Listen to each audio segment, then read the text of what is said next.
আমরা যে গরমকালে আমাদের প্রশান্তির জন্য, আমাদের শরীর মন প্রশান্ত করার জন্য, ঠান্ডা বাতাস খাওয়ার জন্য যে হাত পাখা ব্যবহার করি, তালপাতার হাত পাখা, সেই হাত পাখা মূলত তৈরি হয় এই তাল গাছের ডাল থেকে। এই যে পাতাগুলো দেখছেন, এটা থেকেই তৈরি হয় এই তালপাতার হাত পাখা। এই হাত পাখা দিয়েই আমরা বাতাস করি, তারপরে কারেন্ট চলে গেলে এই হাত পাখাই আমাদের একমাত্র সঙ্গী।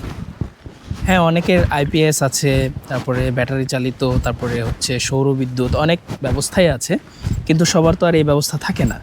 তাই গরমকালের নিত্যদিনের সঙ্গী হচ্ছে এই তালপাতার হাত পাখা।